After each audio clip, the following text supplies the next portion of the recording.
Welcome to Seekers and Shifters, where we talk to the world's foremost experts in personal growth and development and ask them everything we really want to know.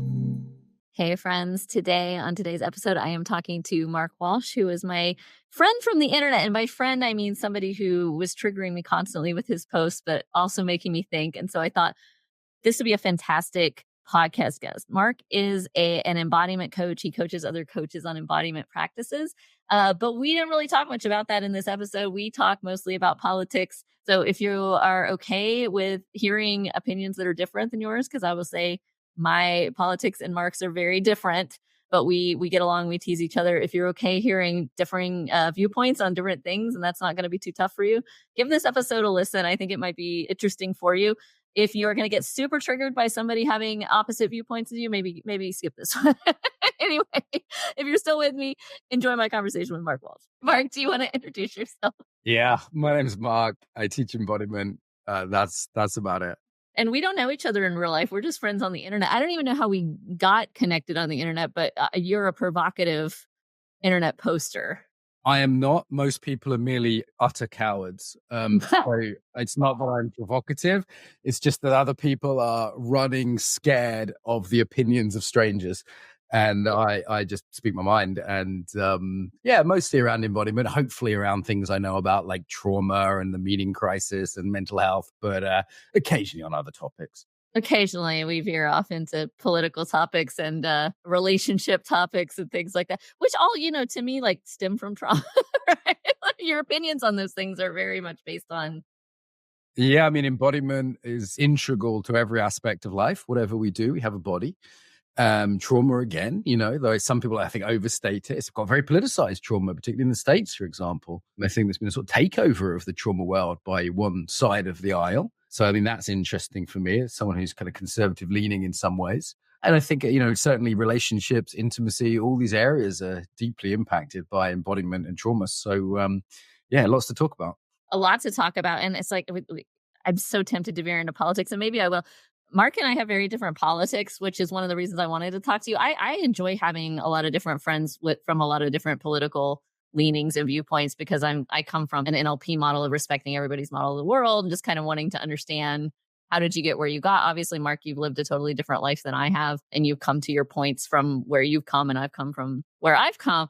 What's interesting to me is when I first got into personal growth, I assumed that it would be mostly left-leaning or progressive-leaning people, erroneously assumed, in the space. And it turns out there's actually lots of conservative-leaning people. There's even something, at least in the States, that we would call like the wooed alt-right pipeline going on. And I think that comes from, it starts with maybe anti-vaxxer stuff, and then it kind of goes all the way in. But it's been really interesting to me how many just like hardline, what we would call right-leaning conservatives are in the personal growth space. Yeah, I mean, still the entire space is very much left-dominated. Psychology as a whole has become increasingly left-dominated over the last, certainly 30 years, but particularly the last 5 to 10 years. And that's representative in sort of personal growth, I would say. That being said, there's teachers who are a bit more conservative than they might appear, because left-leaning audiences are pretty hostile to that. So a friend of mine who's in marketing, put a poll up and said, "Hey, if I supported Kamala, would you what was to be the word? Would you stop following me and ban me? Would you boycott me?" And he said, "If I supported Trump, would you boycott me?" And what he found overwhelmingly, and we continuously see this, is the left says, I won't have conversation. I will boycott you. You're literally a Nazi if you disagree with me. So what you've got is a lot of sort of quietly conservative teachers. And I think as you study personal growth, you understand the truth of sort of self-responsibility. And that's also the benefit of success, and understanding that comes through a mixture of sort of hard work and talent, which is the conservative point of view. But we are living there are wider structures and systems in economics, which is more the left-wing view. And as you kind of go in your career, it tends to be that you understand that both of those are significant.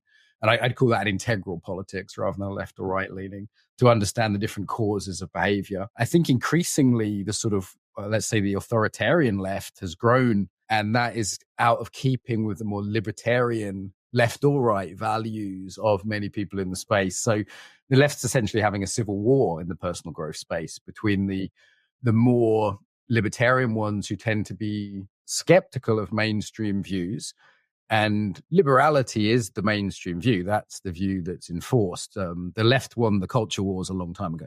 And they've been enforcing that view through social media, through traditional media, pretty viciously. And once people start to see holes in it, they go, well, hang on a minute. Maybe this isn't healthy. Maybe this isn't good.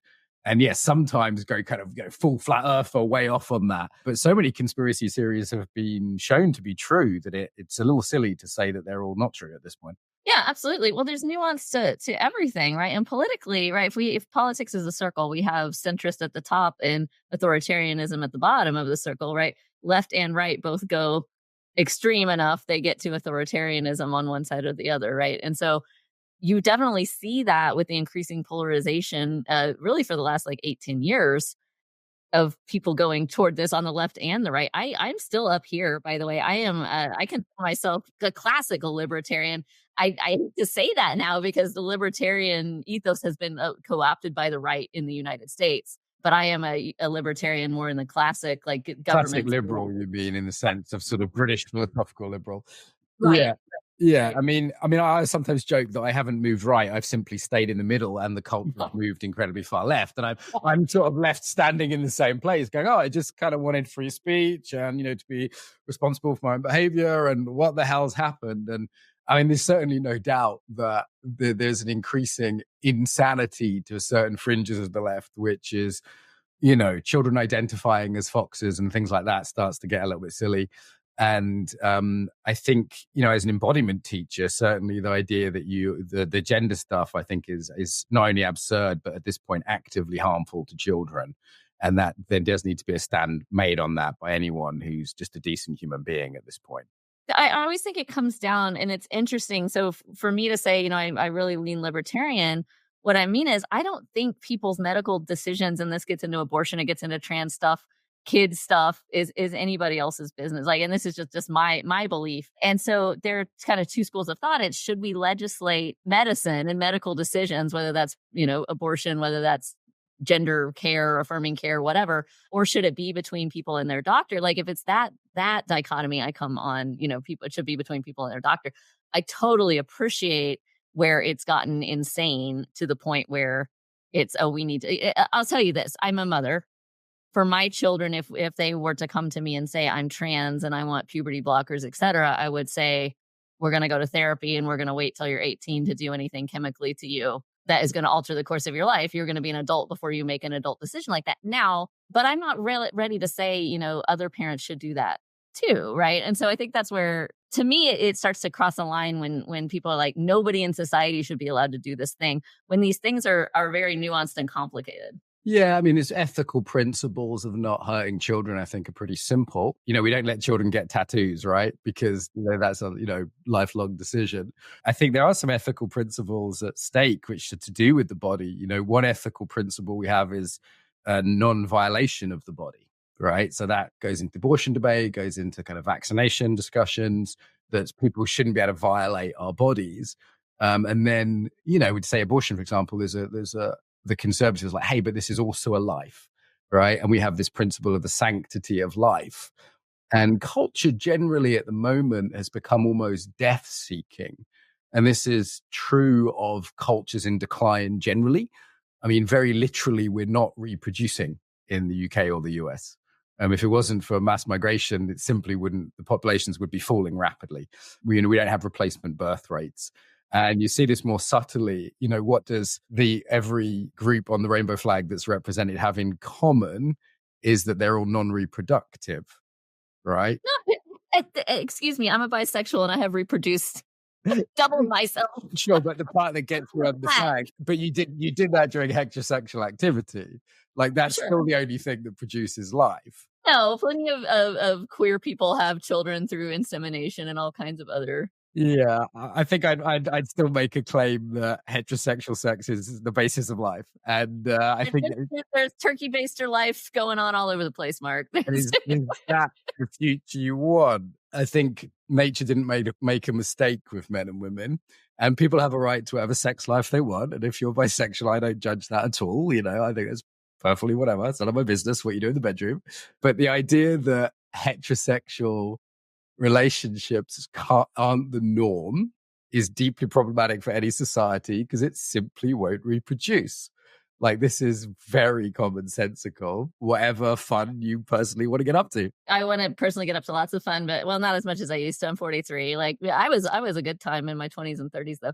Um, I'm with you. I've also become a little bit more conservative that way as yeah, I've now I'm just aged. like, I want to stay home with a cup of coffee is what I want to do. Very, very monogamous with my heterosexual partner these days. It's amazing as you get older, some of the sort of conservative advice starts to be less silly. You know, I was super liberal sexually when I was younger and it got me all kinds of trouble. Yeah. And eventually I came to the conclusion it simply wasn't wise and practicing some kind of restraint around that area. But, you know, not to the point of sort of virgin marriages and things like that, but certainly practicing restraint in that area, which, you know, the yogis recommended as brahmacharya. There's all sorts of spiritual traditions around this. That started to make more sense to me. And the idea that sex is just a toy or some sort of sport, I don't think that ends very well. And societies based on that don't end very well. And I want to disagree with you, but I don't. I agree with you on this one, but at least for myself. Certainly I've found that to be the path for me where, hey, the more we kind of get into higher energetic vibrations, the more serious this feels, the more serious we want to take this. And when you're exchanging energy with somebody, that is serious. And yeah, you do get to a point in your 40s where you go, oh my God, the old people might have been right about some of this stuff. That sucks.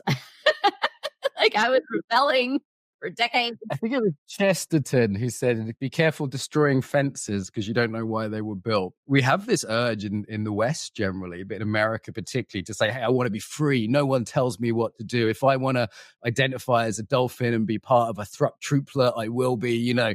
And I want to be in a dolphin love triangle with a unicorn and a pixie. And it's like, okay, fine, it's your business. No one tells you what to do. But maybe some of those fences that were put up, perhaps with far too much shame and too much like persecution of people who didn't deserve it. But maybe the fences were there for good reason before we knock them down. Totally. And by the way, that unicorn pixie tradition sounds really hot. I mean, I'm just fantasizing about my weekend, Michelle. I mean, it sounds amazing. I'm just jealous, you know? So, I guess for me, it's more that like, I am fine with people going up, exploring and figuring out where they want the fence to be for themselves. I think it's that like, oh, we're going to build the fence for you and tell you what you can and can't do, where it starts to come up against my politics or my core beliefs. Yeah, I mean, in terms of like being sovereign of our own bodies, I think I'm with you. In terms of our own decisions, our own love life, I'm with you. And it's also, the West has a problem with, and a strength. The strength of Western culture is we're hugely individualistic, and America's the most individualistic of the West, right?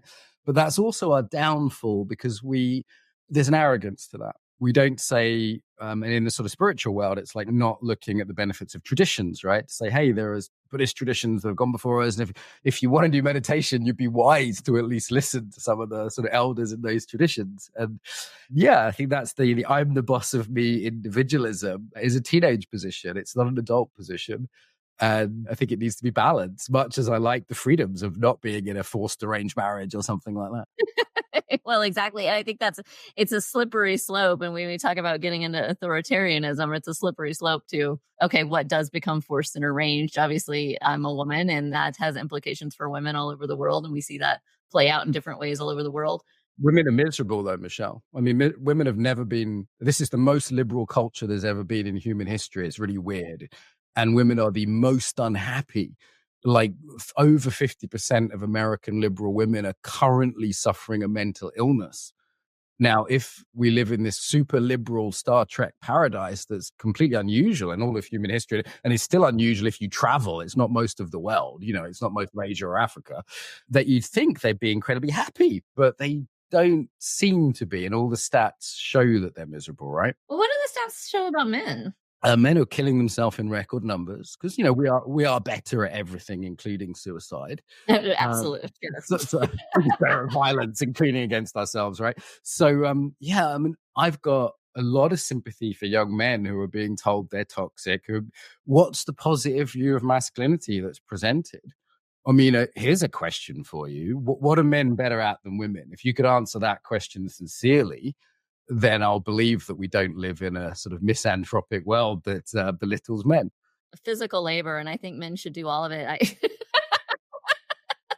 Okay, and beyond physical labor, other than being your serfs, what else are they better at? Well, isn't that kind of the masculine feminine archetype, is that the healthy masculine is a hero. He's a protector. He's a provider. It's not being a serf, as you say, and it may or may not be at the feminine direction, but it's certainly inspired by the feminine. Am I understanding that correctly? Yeah, no, I think we're on the same page here. I think having a positive image of masculinity, which certainly Hollywood, for example, as the sort of liberal propaganda machine doesn't portray, is super helpful. Yeah, I mean, it's a big topic, and I know listeners are probably going to be emailing you furiously upset right now. Oh, they're already triggered. They're already triggered. And if you want to, we can just pause and do some kind of a quick embodiment exercise to clear you. If you're triggered listening to Mark and me, I could do a look at him do.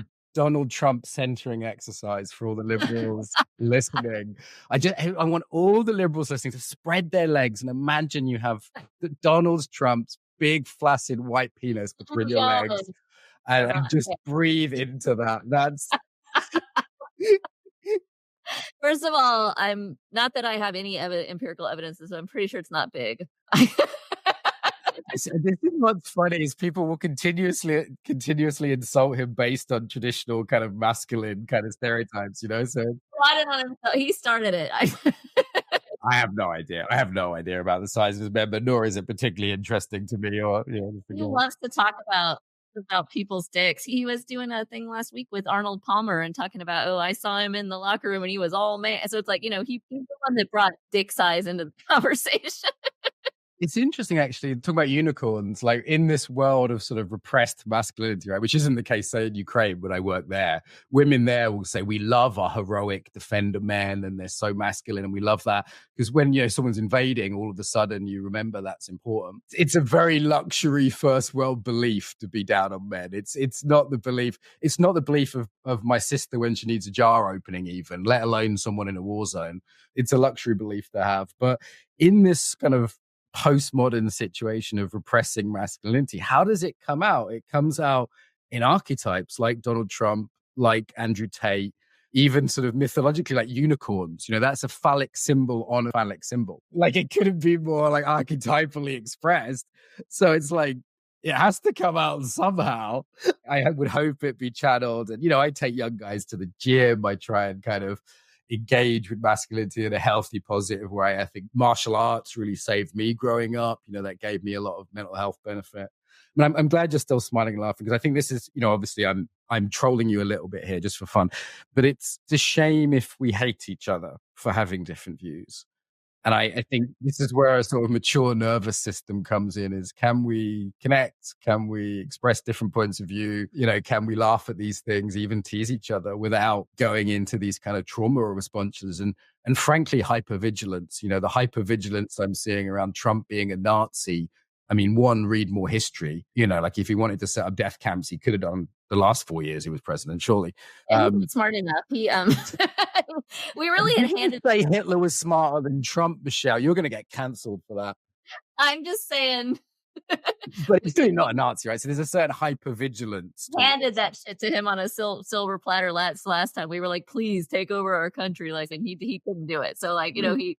So I don't think it's because he didn't want. You think it's lack of intelligence rather than lack of trying? I think, I don't think he's the sharpest knife in the drawer, and I think he was surrounded by a lot of people who, at the end of the day, were pro-democracy and had integrity and refused to carry out his orders, up to and including his vice president Mike Pence, who was then threatened with hanging. And you have to understand that particular subject is a little bit raw for me. You can walk me through an embodiment exercise on it, but that happened down the street from me, right? What happened down the street in Washington? The January 6th situation.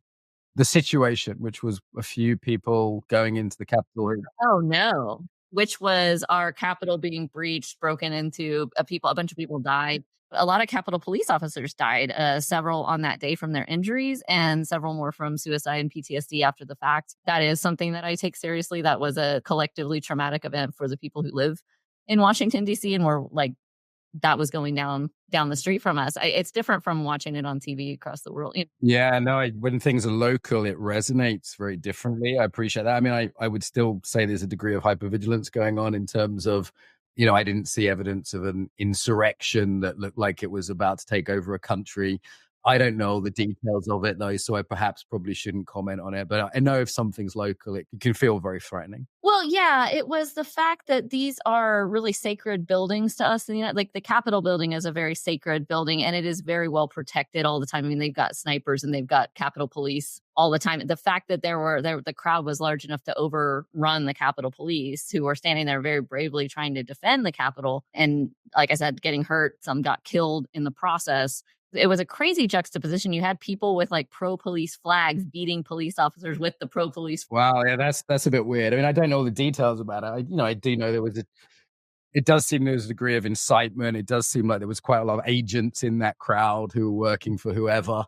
I mean, there's a lot of sort of fishy stuff around there. But as I said, I'm no expert on it. So it's probably best I keep to my, area of expertise. Yeah, which I appreciate about you. I think going back to this, like we can tease each other, talk to each other. I do want you to know, because I know you don't know me in real life. Please know that I am a lover of men. Quite literally sometimes. I love men. My children, I have 2 boys. They're boys. I have a wonderful masculine partner. I love men. I love men. I love women. I love people who are non-binary and transgender. I think certainly we're not going in a good place where we start to have hatred over one gender or the other. I have progressive liberal friends who say negative things about men in general, and I don't like that any more than people saying negative things about women in general. I think that's shitty. I think generalizations are shitty. Yeah, so I mean, most women I know like men, and I believe you when you say that. I believe you when you say that. People have there are people who have a pretty positive relationship with their dads and their brothers. And, in my case, my mom and my sister, this is pretty normal. And most people, I think, are in that world, their sons, whatever. That doesn't mean we're not in a misandrous kind of culture, I would say. And it might not be obvious the ways, some of that. But yeah, I totally believe you. And I think men and women are allies. I think this narrative that men have been oppressing women for thousands of years and we live in a patriarchy is deeply unhelpful to essentially we're a team. Children need men and women, and all the evidence shows that in terms of sort of children, being healthy. And certainly we need each other in society, if not even if we're completely gay and not by in any way. So, it'd be a real shame if we were set against each other by any kind of culture. That's a civil war, and it's not helpful. Absolutely not. Absolutely not. And I feel it's just another division that's been fanned, the flames of which have been fanned, especially in the West, especially in the last, 8 to 10 years. Like, right, there's obviously places all over the world where gender roles are very clearly defined and clearly enforced in completely different ways. And that's not what I'm talking about. But in the US, in Europe, in parts of South America, we've started to see more of a division come up politically. And whether it's races, whether it's Christians and Jews, whether it's men and women, there's been this divisiveness that's come up for political gain, right? And it's such a classic political move.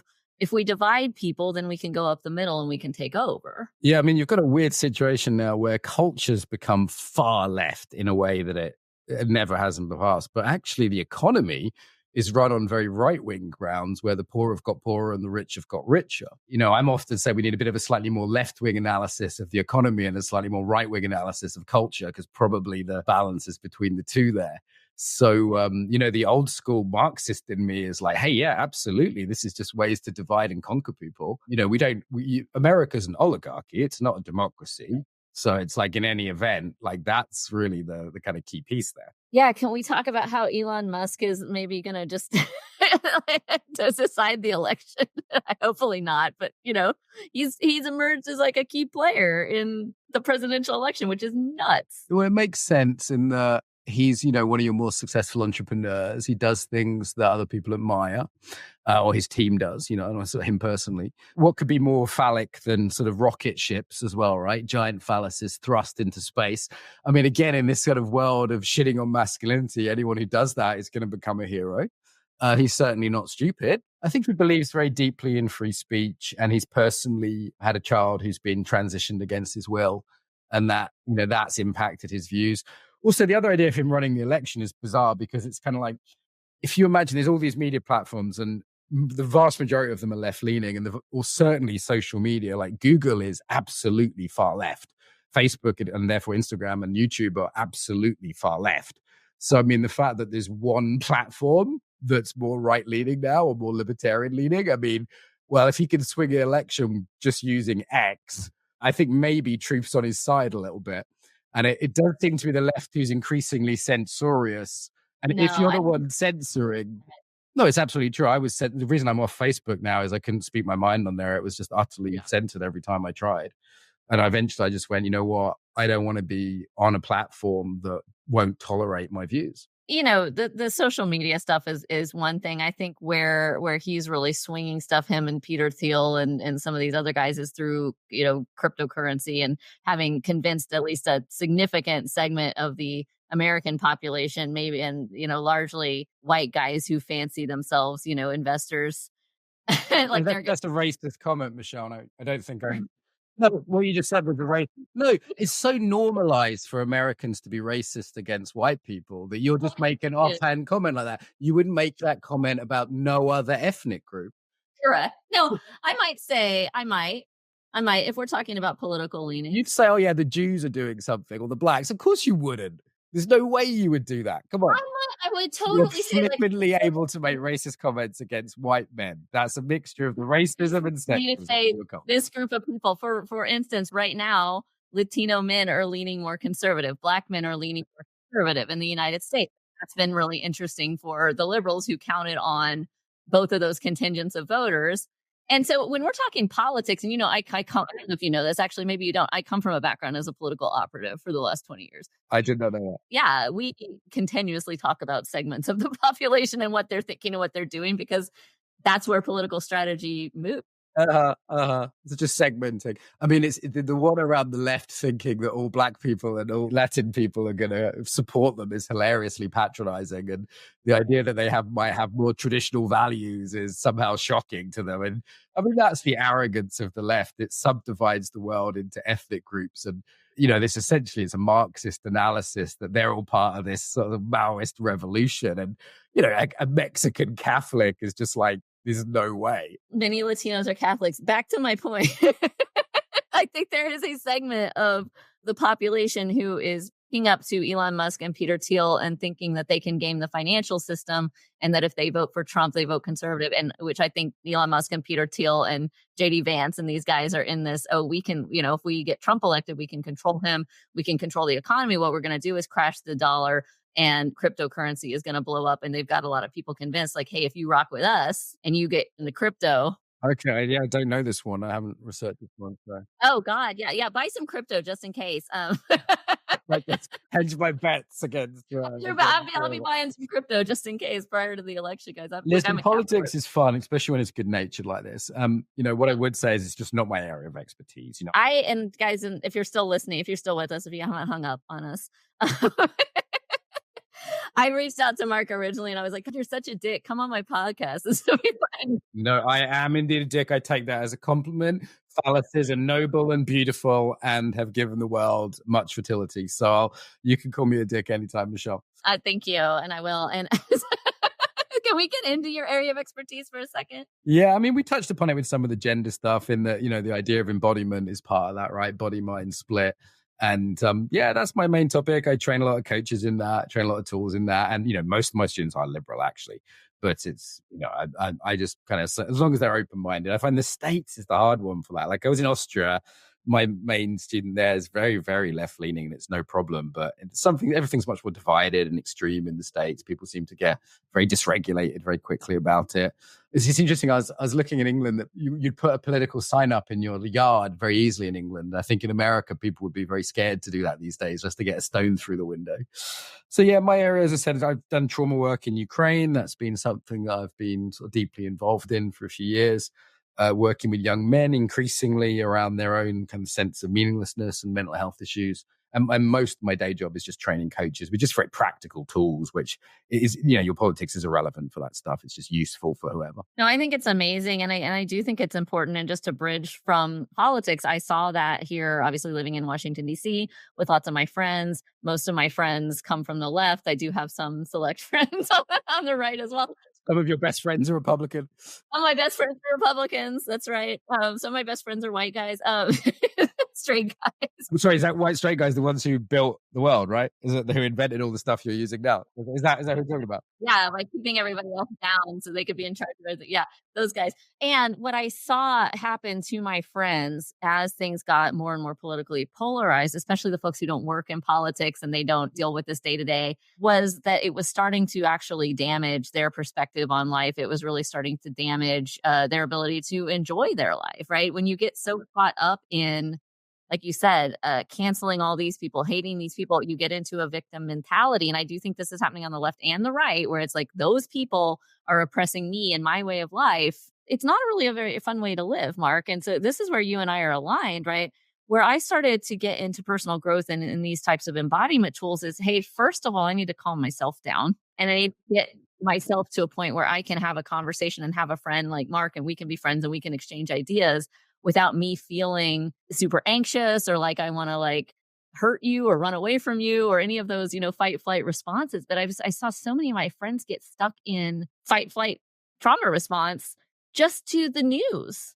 I've had clients now telling me like, can you help me? Because I'm so scared that Trump's going to get elected that like I can't focus on work or I can't sleep. And it's like, that's fucked up. Yeah, if in any ideology which makes us see people as groups rather than individuals is a problem. And anyone that leads to just hate, like actual hate, not hate as defined by the left as meaning anything that isn't far left, but the emotion of hate in the body is unhelpful. Anything that perpetually puts us into fight flight, whether it be the news cycle, social media, or an ideology, I think is unhelpful. Equally, anything that has a sort of victim element to it is just very unhelpful. If I do a leadership course, for example, that's the first thing we're looking at is responsibility, which tends to be more on the conservative side. There's this whole, Jonathan Haidt's work on the kind of culture of the sacred victim and the culture of victimhood is a little bit more on the left, but certainly conservatives aren't immune to it either. They can go into that, I'm being done to. And seeing the world as a conspiratorial web, whether it be the patriarchy or lizard people, I don't think is great for your immune system. To view the world as this kind of if every time I saw a woman, I was thinking, this conspiratorial gender wars going on that's holding me back as a man, that's just going to be horrible for my relationships, my nervous system, etc. Well, one of the reasons that I so appreciate what you're doing with young men is because certainly young men who, like you said, the mental health crisis is off the charts with men, with young men, with a lot of people, but with young men feeling worthless, feeling useless, and where do they go? And this is especially young men before their prefrontal cortex is developed at 25. You've got these men from, 15 to 25.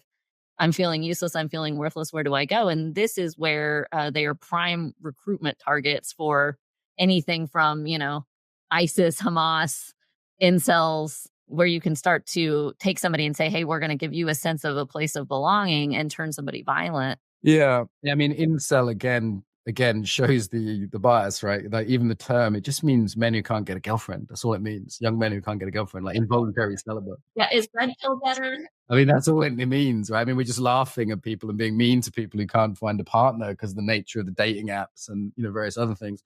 But I mean, if we take away meaning from society, which is what we have, what we're left with is the rise of pseudo-religions and cults of various kinds. So I regard woke as a cult. It has its kind of saved groups and sacred groups and evildoers. And, I'm essentially committing blasphemy in this podcast to much of your audience. And if people are like disagreeing with me, that's fine. But if they're like in a rage, it's because I've committed blasphemy according to the cult they're a member of. And yeah, people are wide open to fundamentalist structures, left, right, religious, whatever, if we don't provide a basis for meaning, because nihilism is an impossible way to live. People will always cling to, we're seeing a conservative revival amongst sort of kind of traditionally left-leaning, the Russell Brands of the world, traditionally left-leaning spiritual people, kind of Jordan Petersonians. In the embodiment world, it's kind of like breathwork schools that turn into sort of cults and something near cults. Even like food has become cultish. People are cultish around being paleo or, just to pick an example, maybe that's less left-right orientated, is being really into veganism or paleo or whatever it is. It's got kind of a cult-like feel. And that is what we would expect in a decadent culture having a meaning crisis. I think that's right. I think everything's gotten really cultish. You're talking, I'm going, yeah, CrossFit's a cult. CrossFit's definitely a cult. That's an injury cult. Definitely a cult. they were like, you work out until you have to go to the hospital. That's like, don't do that, guys. That's Yeah, cool. sorry, too much. I Go to was the part of the gym, cult. and if it hurts, stop. Like, it's a goal, right? But yeah, where do you think we've lost our sense of meaning? Where do you think we've lost our sense of personal intrinsic value? Yeah, I mean, John Vervaeke breaks it down into 50 hours on his meaning crisis theory. So it's a big question. I mean, I'd say a good starting point is Nietzsche, who said, God is dead and we killed him. The idea that when we're actually, we could go back further than that, the movement from animist meaning, like Josh Schrei's work, who's fantastic as a teacher, the movement away from meaning embedded in a living system that we're part of, without making it the sort of idealized hippie dream, but there was definitely something in that animist worldview. And as soon as we moved to that, towards axial age, and then accelerated by industrialization, seeing ourselves and other people as machines, I think has been part of that meaning making. And then, the 20th century gave us fascism and communism. And of those, communism won and took over the American culture. It's, you've used about 5 hardcore communist terms already, actually. Like, you don't know it, but you're a communist. Like, it's been it's taken over the culture. And that is, again, a materialistic paradigm. So yeah, how do we do religion and spirituality? How do we get our values and meaning back in a post-rational, materialistic world? And hedonism isn't the answer. I think me and you have both run that experiment with dolphins and unicorns, and it was if anyone's out there listening who's 25, do run the experiment. Try not to catch herpes or die of a drug overdose. But I mean, it's worth running the experiment. But it doesn't end very well, does it, that hedonistic experiment? So what do we do? And I think our culture's tremendously empty in its answer to that. I think so. And that's where you see so many people, especially right around 40, right, starting to have the spiritual awakening. I'm definitely in that trope. Okay.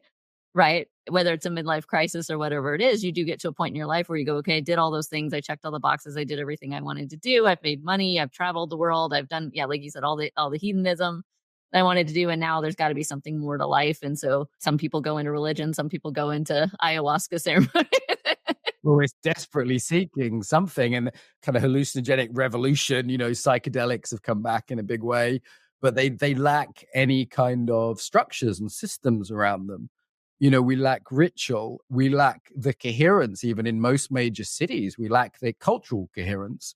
If you're in Japan and everything has a Japanese cultural coherence to it, that provides meaning on a national level. But that was really smashed by World War One.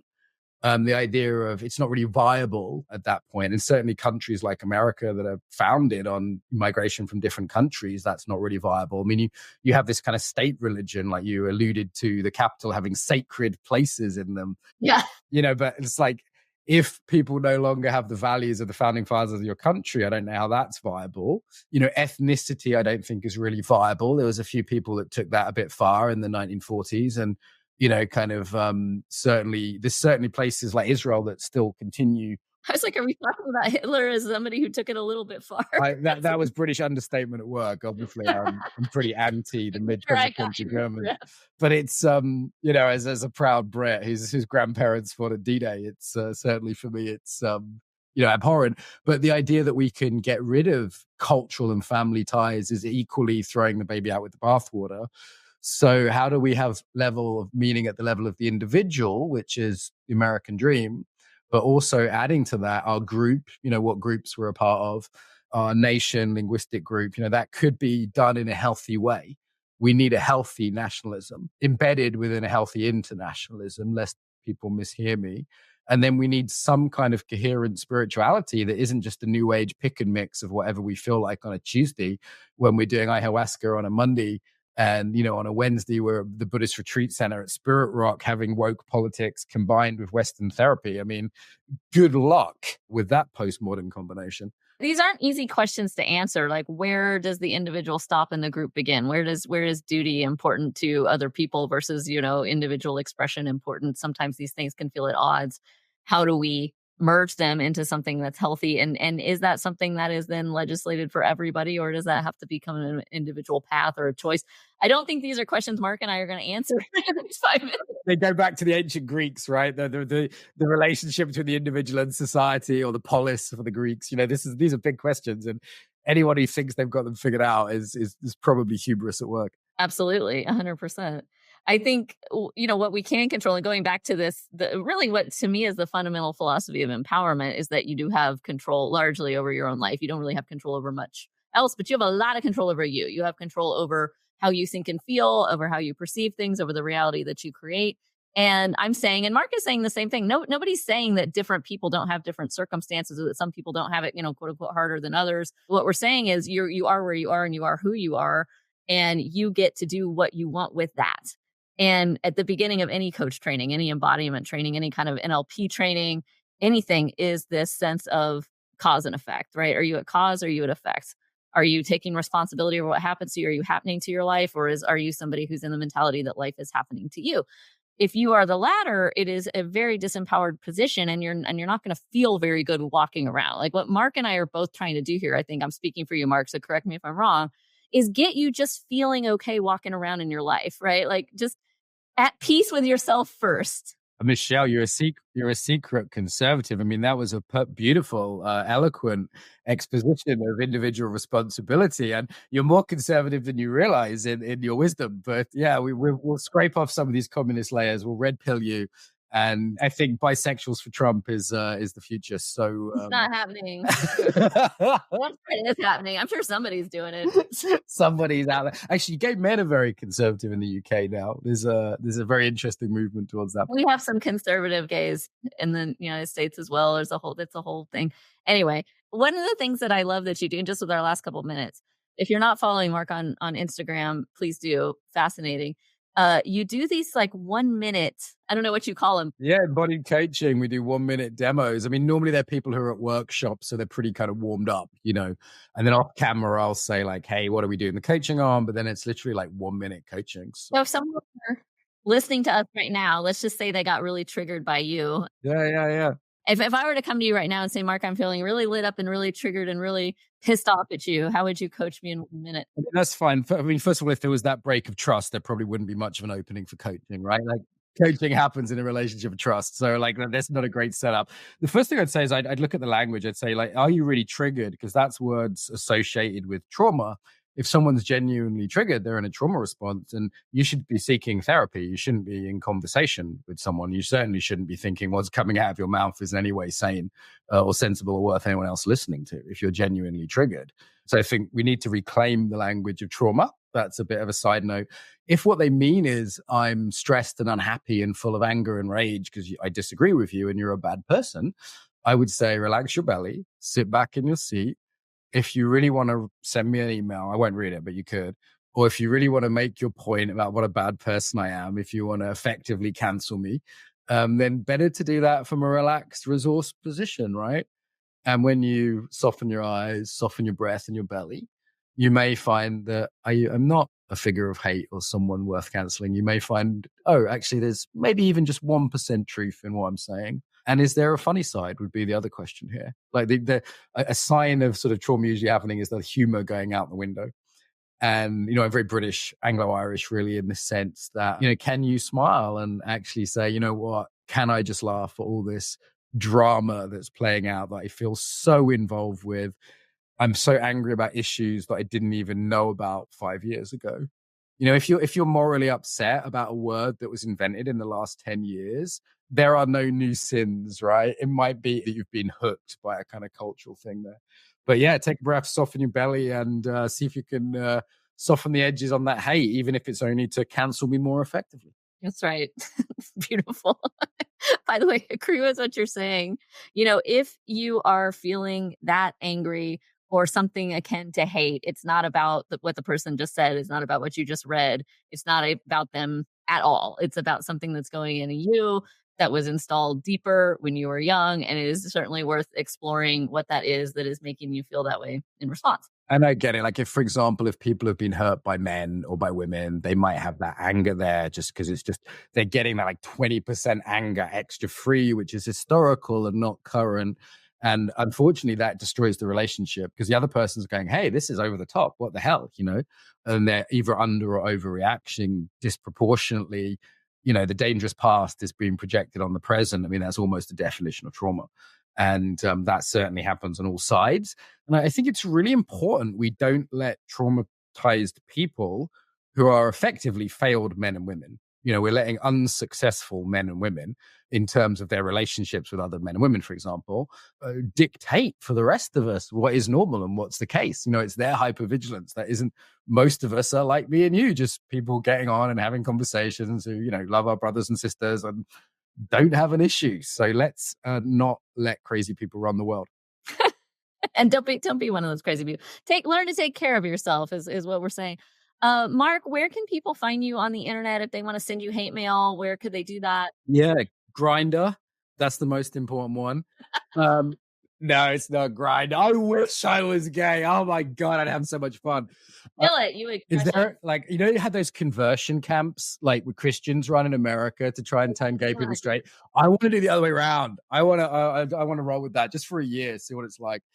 Cool. Any friends that are listening, part of the gay agenda, if you want to convert Mark Walsh, he is open. If there are any gay men out there who, I've got quite big muscles if you're just listening to this, okay? And if you want to send me objectifying comments on Instagram, that's really welcome. I love it. I always laugh at it. I have a little gay harassment crew, we call them, the GHC. So anyone wants to join that on Instagram. If anyone's more serious about the training and doesn't hate me, then Embodiment Unlimited coach training is there if you want to become an embodiment coach.